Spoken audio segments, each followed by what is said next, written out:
It's interesting because I was talking to a couple of people from the Norwich area in the Norwich boxing scene where Charlton comes from as we look at the tail of the tape, and the one thing that came back was, I don't know if he's going to beat Joe Laws, but he can punch, and boy, we saw that for certain.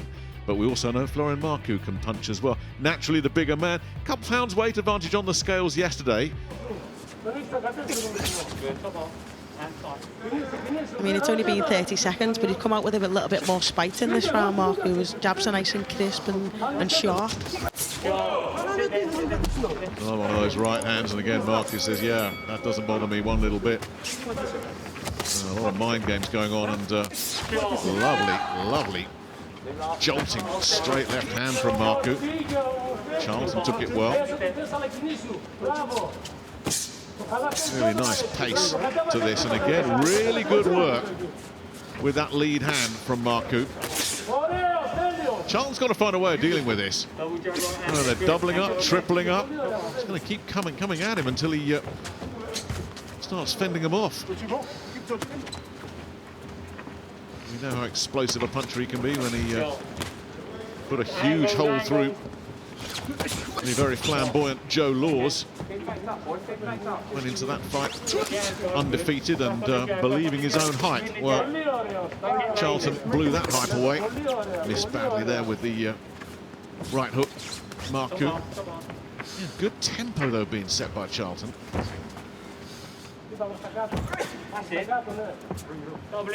I think as you said earlier, it's mind games. You know, he's trying to tell Charlton, yeah, you know what, hit me with the best shot and it can't hurt me. But yeah, only he knows what kind of a reaction he's getting. He's certainly happy to chat away.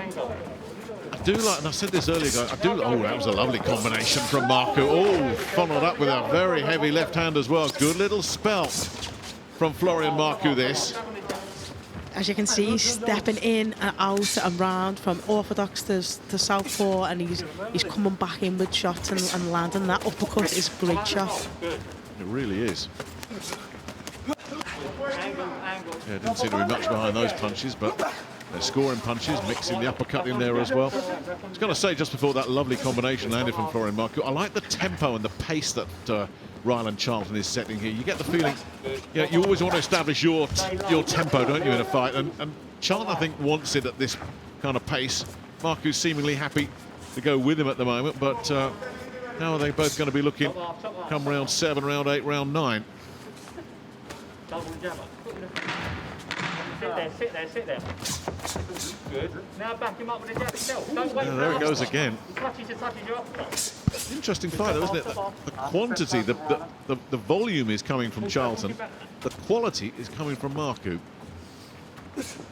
I think you have to respect the way that Marku has just kind of accepted that. Actually, the physically stronger guy in there is Rylan Charlton. We didn't really know who that was going to be, and Marku's always the guy previously that has come forward and kind of bludgeoned his opponents into submission. But he's actually shown a different facet of his game, that he's willing to just put the ego aside, not just try and stand in the centre and trade macho with Rylan Charlton. He stepped off and he's boxed really well at range. He's had his back to the ropes, he's tucked up well when he's been under some pressure, and then at this kind of long and mid-distance, he's kind of really won the exchanges fairly comfortably, I'd say. I would agree with you, particularly as he landed that lovely long right hand right at the end of that exchange. Really nice stuff. Big fight for them both in terms of their career. You know, they're both signed to a major promoter, of course. Rylan Charlton very cheekily, after he beat Joe Laws, said, "Sign me up, Eddie." So Eddie said, "Yeah, all right, I'll back that." But you know how boxing promoters are. If you're a winner, they're your best mate, and if you're not, well, it's who are you? So it's one of those fights that the winner of this one is going to be banging on the door very loudly, and he'll get his phone calls answered as well. With the loser, it's going to be, well, you know, starting from scratch again. Nice work downstairs from Marku. And that left, done a lot of good work with that left hand tonight, Florian Marku. Good body shot there, but again, Charlton continues just to push forward here. Charlton's throwing a lot, but the thing about Marku is big as he lovely, was his shot. big right hand. His legs went. Yeah, a big dip there, and finally he does make a dent on Charlton, and Charlton's got to just try and survive the last few seconds of this one, which he does, but he was all over the place there.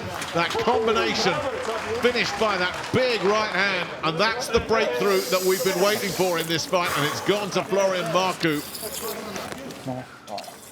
Well, you ask, how did he stand up. I don't think he has any idea how he stood up. Instincts kicked in.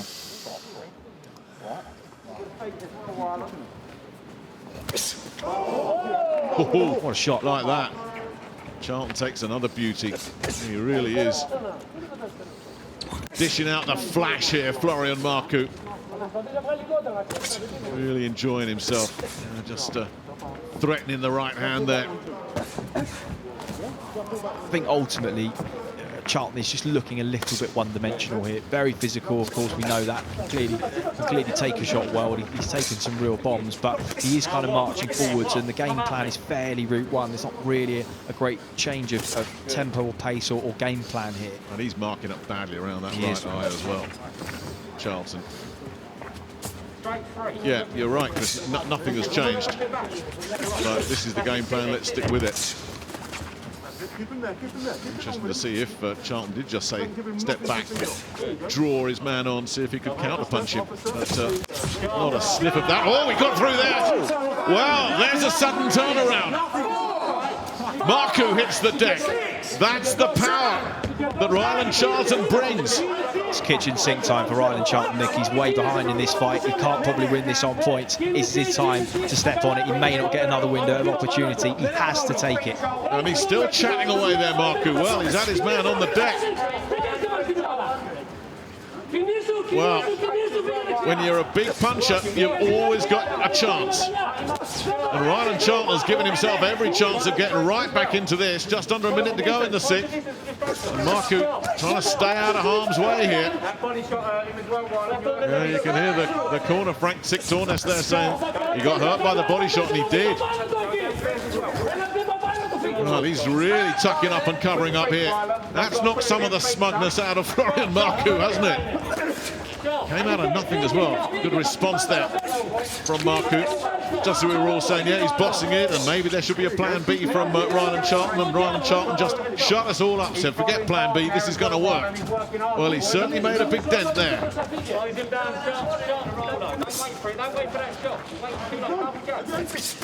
Oh, lovely. Great work from Marku. And he's getting through again. Charlton's got a chin on him, but he doesn't want to be taking too much more of that. That was full-blooded. And still Charlton has taken it all and come back. And that's the confidence Marku has in his power. You know, he knows that one shot can change it and hurt him that much, whereas Charlton's having to work for his opening. Marku knows once he lands, he's hurt. Well, he might be hurt, but his powers of recovery are pretty good as well. There he is, straight back on him. Must cross your mind as well, Tash, and I'm sure you've been in this situation yourself. You got an opponent buzzing away in front of you like this. You hit them with a really good shot, and they still keep coming. It must put a question mark in the back of your mind. Yeah, it's a bit frustrating and also scary at the same time, because you think, well, if they can take that, what else can they take? You know, what else can I give? So, you know, you have to start working a little bit more, adding extra shots to it, because once you've been buzzed, you know, you've got to counter on that. So you've got to keep adding shots.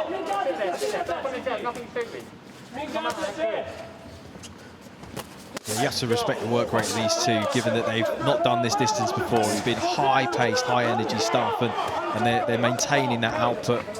And we're deep into round 8 here.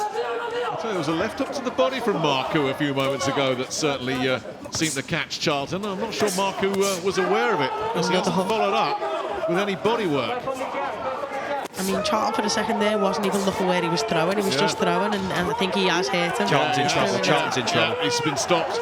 Yeah, well, that was an eventful one, wasn't it? That was it there, the left hook. Just sunk him to his knee, and you can see the way he's holding his elbows, that he's hurt at that point. He tries to come back, I think, just as a bit of kidology to say I'm okay, but you can see him wilting. He's dropping there at the waist, really, really badly hurt. And also at that point, I noticed how bad the swelling was on his face. The mouses under both eyes, the cuts, the blood. He was so swollen and clearly in a lot of pain. And then that shot lands, the right hand, the left hook, and I think that was a spot-on throw-in of the towel from his corner man, Frank Sictornes there.